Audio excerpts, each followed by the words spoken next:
Assalamualaikum dan salam sejahtera. Saya Nazri Kahar dan saya tidak kesorangan dari Tok Aman Bali Beach Resort pada hari ini bersama Kamarubarin Harun.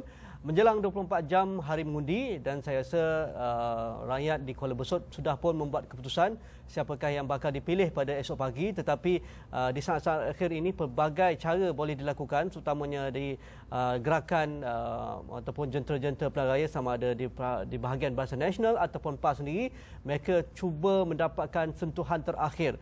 Di mana yang pentingnya siapa yang bakal dipilih oleh pengundi DUN Kuala Besut N01 pada esok pagi dan juga ditutup pada 5 petang nanti. Jadi itu yang akan kita bincangkan, bagaimana menjelang pengundian ini dan juga pola pemikiran penduduk di Kuala Besut selepas 10 hari waktu berkempen tamat pada tengah malam nanti. Jadi saya bersama dengan Dr. Hamdan Aziz, Pensyarah Jabatan Pengajian Kenegaraan dan juga Ketamadunan Fakulti Pembangunan Sosial Universiti Malaysia Terengganu.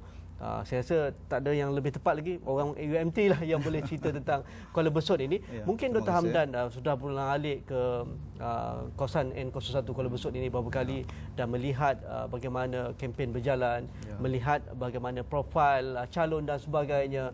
Dan saya rasa dalam saat-saat terakhir ini penentu adalah di kalangan mereka yang di luar. Mungkin di dalam ini saya rasa penyokong PAS, penyokong Barisan Nasional sudah ada yang jelas di atas pagar itu. Penyokong di atas pagar yang sama ada mereka memilih A ataupun B. Dan kebanyakan mengikut pemerhatian kita dan juga analisis pemerhati politik di sini, mereka ini berada di luar ataupun mereka akan pulang esok untuk mengundi. Pada pandangan Dr. Hamdan. Terima kasih. Sebelum itu saya ingin menceritakan sedikit demografi Kuala Besut, N01 Kuala Besut. Pilihan raya pertama tahun 1959 dahulu, kawasan ini sebenarnya adalah didominasi oleh Parti PAS. Dan calon yang bertanding ketika itu ialah Dr. Burhanuddin Al-Helmi. Tokoh besar. Dan di sebelah Bacok ketika itu ialah Zulkifli Muhammad. Dan di Dungun ialah Khatijah Siddiq. Dan di Kuala Terengganu Selatan, ini tahun 1959. Ramai yang tidak menyedari 1959 Kuala Terengganu Selatan ialah Dato' On. Dan kesemua calon yang saya sebutkan tadi telah menang. Dan saingan terdekat BN ketika itu UMNO ketika itu ialah Parti Sosialis kerana gerakan sekerja. UMNO tidak menjadi saingan kepada PAS ketika itu. Yang UMNO mula dominan di kawasan Besut ini selepas 1961 setelah kejatuhan Kerajaan PAS 1961. Kerajaan PAS Terengganu. Kerajaan PAS Terengganu. Kemudian 1964 diperkukuhkan dan telah menang dalam pilihan raya dengan majoriti agak besar, selesa. Kemudian 1969 daripada 24 kursi Dewan Undangan Negeri Terengganu, keadaan yang hampir sama berlaku, iaitu Parti Perikatan 1969 telah memenangi dengan kelebihan 2 kursi, iaitu 13 bagi Perikatan dan 11 bagi PAS. Tapi tidak ada calon yang lompat parti atau meninggal dunia ketika itu. Dan tahun 1974 pilihan raya seterusnya, pergabungan Barisan Nasional dengan membentuk Barisan Nasional PAS dengan UMNO, dan calon yang bertanding ialah calon PAS. Dan 1978 pilihan raya umum, calon yang bertanding ialah calon UMNO dan menang, tetapi calon tersebut telah meninggal dunia setahun kemudian, 1979. Dan tarikh meninggal dunia adalah tarikh yang sama dengan kematian arwah Dr. A. Rahman ini, 24 Jun. Kemudian pilihan raya kecil juga diadakan dalam bulan puasa dan dimenangi oleh calon BN dengan kelebihan 797 undi. Tahun 1986 didominasi oleh Barisan Nasional. 1990, 1995, kemudian 1999 berlaku isu peringkat nasional ketika itu dan PAS menang. Kemudian selepas daripada itu 2004, 2008, 2013 nampaknya kawasan ini menjadi kawasan kubu kuat bagi Barisan Nasional. Itu sedikit biografi yang saya sebutkan. Okey, kalau kita melihat sejarah yang panjang Kuala Besut dan juga Besut Parlimennya Terengganu secara umumnya, begitu juga bersepadanan dengan Kelantan, pastinya kita tidak boleh mengelakkan bahawa inilah kawasan heartland Malay ataupun Melayu yang majoriti 99% pengundi di sini adalah Melayu. Begitu ada juga sedikit minoriti kaum Tionghoa. Tetapi dari sebagai aspek ataupun world view politik pada pandangan Dr. Hamdan, adakah bertukar banyak ataupun mereka ini juga bergantung juga pada calon, pada isu setempat, pada juga isu nasional yang mungkin menukar pola pemikiran mereka setiap kali pilihan raya. Kerana sejarah sudah menunjukkan bahawa ada berlaku swing setiap kali pilihan raya. Walaupun setengah-setengah masa itu agak lama dipegang oleh satu parti. Pola perubahan ini berlaku di peringkat nasional. Kalau sekiranya suatu isu yang agak besar berlaku di peringkat nasional, dia mengubah landscape yang terpercik sedikit ialah di peringkat negeri, bukan di Kuala Besut. Kuala Besut walaupun dia sempadan dengan negeri Kelantan, tapi dia lebih bersifat isu-isu lokal, isu-isu tempatan.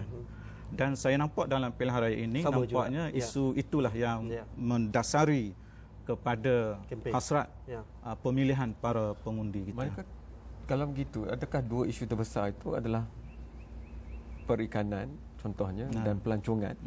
Kalau kita ikut hanya pada landasan itu. Ya, isu yang saya nampak isu perikanan khusus kepada kaum nelayan. Mereka dikelaskan sebagai komuniti pesisir. Kemudian saya nampak aspek pertanian di sebelah sebelah darat lah, Kampung Nail, Kampung Lampu sehingga Bukit Puteri sampai sana. Isu perikanan dan pertanian. Tetapi ada satu tempat lagi iaitu Pulau Perhentian, isu-isu pelancongan juga memainkan peranan. Isu pelancongan. Kita perlu rehat sebentar Dr. Hamdan. Kita kembali selepas ini, kita masih berbincang menjelang 24 jam hari mengundi di N01 Kuala Besut.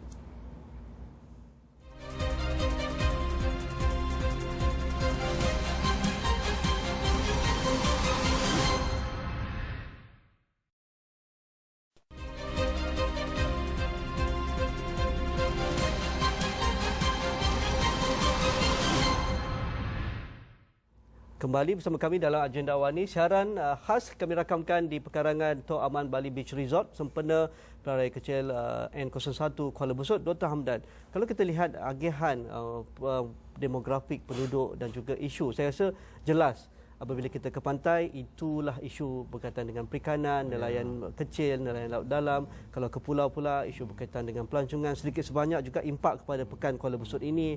Ada orang kata pun kemahuan dilipat gandakan dari sudut pembangunan dan juga infrastrukturnya. Kalau kita bawa ke darat sedikit, ke Kampung Bukit Puteri, Kampung Nail dan Lampu dan sebagainya, isu berkaitan dengan pertanian, isu berkaitan dengan infrastruktur, pendidikan dan sebagainya. Jadi adakah pada pilihan raya kecil ini, isu ini juga akan terus menjadi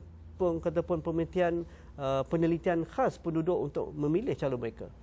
Apabila kita melihat kepada terjemahan isu yang disebutkan tadi, nampaknya isu-isu lokal memainkan peranan. Saya melihat beberapa rancangan kerajaan pada baru-baru ini nampaknya sedikit sebanyak telah memberi kesan kepada pola pemilihan pengundian nanti. Usaha nak mendalamkan muara sungai, nak pengairan yang membentuk satu pengairan yang baru untuk kegunaan pertanian, Lovia. Kemudian nak mengantarbangsaan Pulau Perhentian, kemudian skem-skem perumahan rakyat, kemudian beberapa skem yang lain. Saya kira sedikit sebanyak memang mempengaruhi keputusan. Cuma sejauh mana kedua pihak ini dapat menarik minat dalam pentas konvensional. Saya kira dalam usaha nak menarik minat ini, saya kira syarahan, pidato-pidato umum tak begitu memainkan peranan. Yang saya nampak ialah pentas konvensional seperti ziarah dari rumah ke rumah. Kemudian skem-skem bantuan, pelancaran beberapa agensi-agensi kerajaan, inisiatif tekun, pinjaman, mara dan sebagainya. Saya kira sedikit sebanyak boleh mempengaruhi pola. Ya, kalau kita lihat juga dari sudut masa depan Kuala Besut selepas inilah lebih kurang 12 jam sahaja lagi kita akan mengetahui keputusannya. Adakah Kuala Besut akan menjadi satu kata pun tanda aras bagaimana pembangunan di Terengganu dapat dilihat secara keseluruhannya, kerana di sinilah juga kemauan itu diungkapkan ketika kempen pilihan raya. Sebab itulah pengumuman demi pengumuman diumumkan untuk kebajikan dan juga pembangunan berterusan di kawasan Kuala Besut.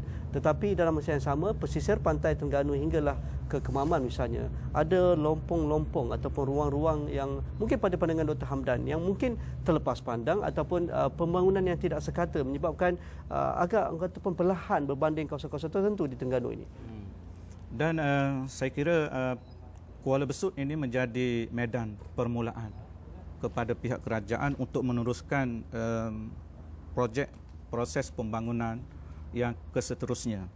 Dan saya kira kedua belah pihak begitu berharap untuk memenangi kawasan kursi ini. Di pihak PAS tentunya mereka nak menambahkan kursi menjadi 16. Dan 16 ini satu slogan yang saya kira sedikit sebanyak mempengaruhi orang muda. Orang muda dia nak sesuatu yang agak mencabar. Dan dia nak sesuatu yang dikira sesuatu yang baru. 16. Dan di pihak Barisan Nasional sudah tentu dia akan mempertahankan. Kalau dari sudut itu 16 sekarang pun PAS sudah memiliki 15 kursi. Agak kuat, agak kukuh suara di Dewan Undangan Negeri. Mengapa perlu 16? 16 itu ada sesuatu yang mungkin lebih menguntungkan parti PAS selepas itu. Ataupun rakyat itu sendiri. Rakyat kemungkinan juga mungkin mereka merasakan ada sesuatu yang ditawarkan daripada parti PAS. Mungkin mereka tertarik dari sudut pembangunan kerohanian, insaniah, sebagainya. Jadi di sebalik itu sebenarnya 16 ini di sebalik PAS kepada parti PAS, apabila mereka mendapat 16, kemungkinan di sebalik itu mereka akan mendapat kursi menteri besar. Doktor, tapi apakah begitu banyak kemungkinan anjakan? Kerana PRU 13 tidak berapa lama dulu dan tak banyak faktor yang begitu berubah ketika ini berbanding ketika itu. Jadi kalau ayunan itu hendak diubah, maka perlu janaan gegaran yang lebih besar. Adakah doktor nampak kemungkinan gegaran ini kerana setakat ini dalam keadaan kempen yang sebegini begitu sederhana, kita tidak nampak tanda-tanda seperti itu akan berlaku, ataupun mungkin ia berlangsung di bawah dan kita tidak perasan dari atas? Selama pemerhatian saya melihat proses kempen itu berjalan rancak seperti biasa. Cuma dia berbeza dari sudut penyampaian, pergerakan dan sebagainya. Penzahirannya tidak nampak sebab bulan musim bulan puasa. Tetapi dari sudut semangatnya, dari sudut gerak kerja. Malam tadi kebetulan saya sempat pergi ke sebuah masjid dan masjid di Kampung Tok Sabuh buat munajat perdana. Saya sempat memerhatikan itu. Tetapi berbalik kepada gegaran apa yang dikatakan gegaran momentum itu, saya kira tidak begitu berlaku, tidak begitu jelas, kerana aura pilihan raya 5 Mei hari itu masih lagi ada dan faktor-faktor pengundi luar dan sebagainya untuk balik dan sebagainya agak sukar juga. Jadi saya kira keadaan status quo itu masih agak dominan. Kalau kita lihat juga spesifiknya mungkin dari sudut bagaimana pengundi sektor tertentu, misalnya pengundi muda, pengundi wanita, adakah Dr. Hamdan melihat penduduk di Kuala Besut ini mungkin ada cara mereka berfikir, kerana mungkin kalau suaminya memilih A, dia akan memilih, ataupun mereka mampu membuat keputusan sendiri. Kerana kalau kita berjalan sepanjang jalan bandar Kuala Besut dan juga hingga ke sepadan Tok Bali ini, yang berniaga saya rasa majoriti orang perempuan. For sure dia ada kata pun autonomous yang mereka inginkan. Mungkin kalau keputusan suaminya A, tak semestinya mereka akan mengundi A.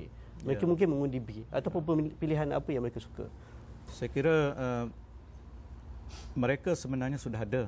Mereka sudah ada keputusan dalam diri setiap pengundi itu sudah ada, saya kira. Cuma yang boleh merubahnya hanya sedikit sentuhan. Sedikit sentuhan, mungkin pergi berjabat salam, kemudian merayu, minta tolong, kita saudara mara, mungkin dari sudut itulah. Tapi dari sudut lain saya kira tak memberi sukar. Itu sebabnya antara calon-calon sama ada Tengku Zaihan ataupun Cik Long ini beberapa kali mengulangi ke keluarga mereka, sahabat andai dan juga keluarga besar untuk memastikan mereka berada di kelompok masing-masing. Itu mungkin cara yang terbaik pada mereka, ya? Ya, sebab masing-masing kedua calon itu mempunyai kelebihan. Dia ada keluarga besar. Tengku Zaihan pun ada keluarga dan calon PAS pun ada calon. Jadi kalau kedua-duanya pergi berjumpa, ada sentuhan, berjabat salam dan minta tolong. Minta tolong, jadi merayu dan saya kira sedikit perasaan walaupun tersentuh, mungkin saudara sepupu dia apakah mungkin sekira berlaku. Okey, kita perlu rehat kedua, Dr. Hamdan. Selepas ini kita akan lihat mungkin dari pemerhatian orang di Kuala Lumpur tidak sama bagaimana kita melihat suasana kempen yang sedang berlaku di Kuala Besut ini. Caranya begitu berbeza dan juga begitu diraikan, walaupun kita tahu kawasan Kuala Besut ini mempunyai sejarah yang begitu panjang seperti mana yang diungkapkan oleh Dr. Hamdan, tetapi ada keistimewaannya. Kita rehat sebentar.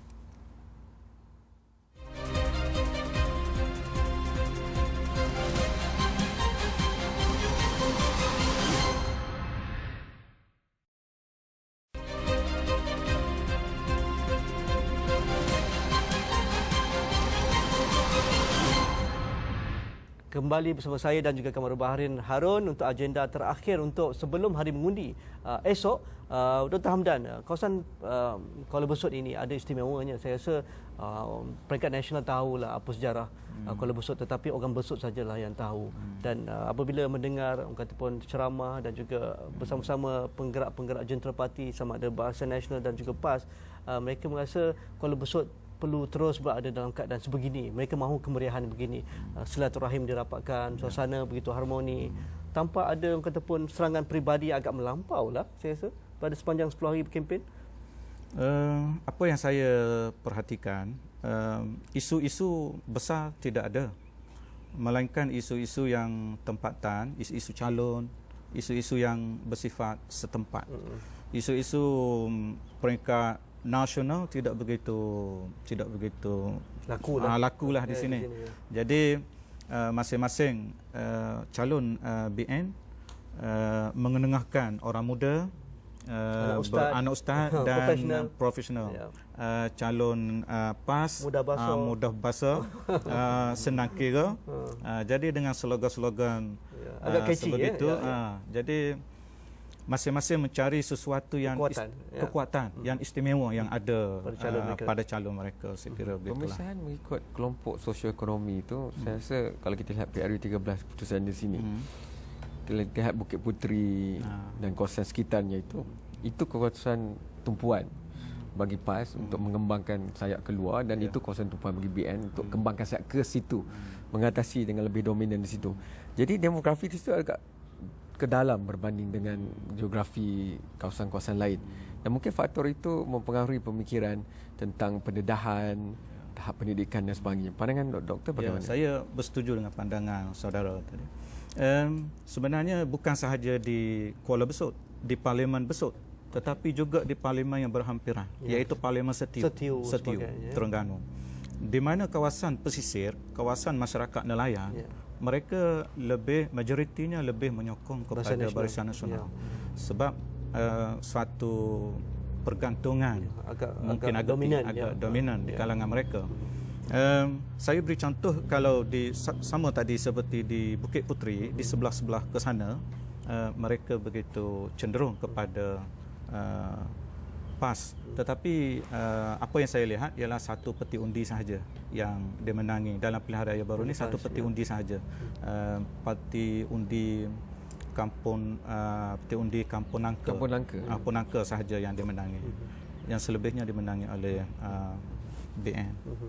Jadi kalau sama juga seperti Setiu. Setiu dia ada satu Don Permaisuri.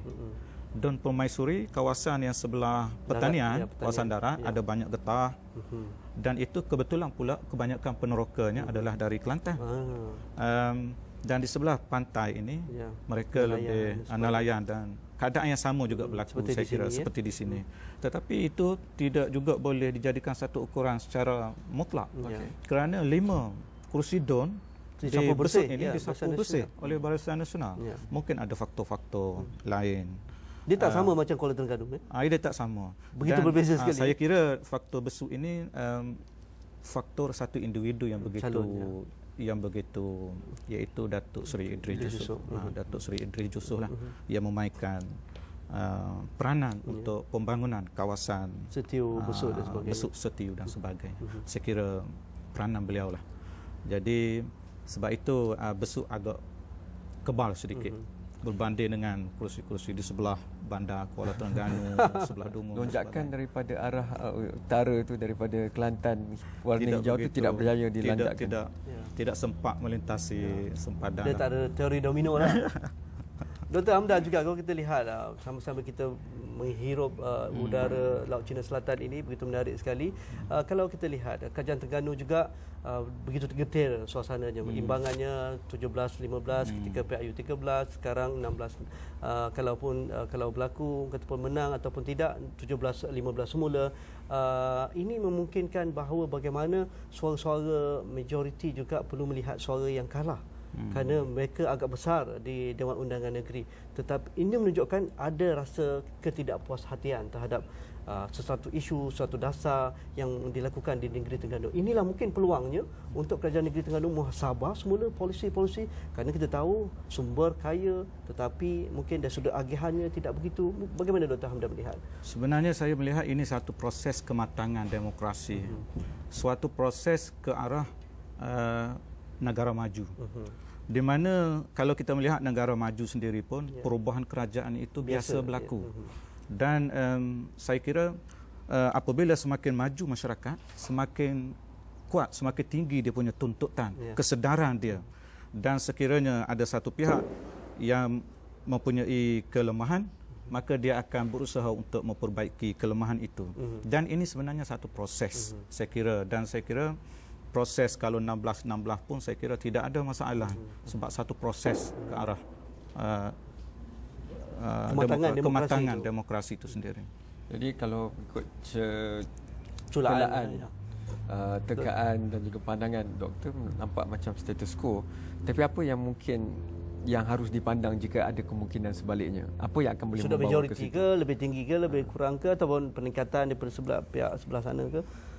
Saya kira untuk mencapai suatu majoriti mungkin agak sukar, tetapi besar agak sukar. Tapi untuk memperoleh kemenangan itu saya kira sejauh mana dua buah parti ini boleh menarik dua kumpulan, tiga kumpulan. Satu kumpulan iaitu undi pos. Undi pos sudah jelas. Agak signifikan undi pos. Kemudian undi pulau daripada peti undi pulau perhentian. Dan kedua-dua ini sudah diketahui jelas ke mana kecenderungan dia. Track record dia lah. Kemudian yang ketiga, kedua belah ini dapat menarik minat golongan muda. Tetapi sayangnya beberapa permasalahan yang kita lihat seperti untuk balik mengundi, kemudian bertembung dengan hari raya, kemudian saya kira agak sukar.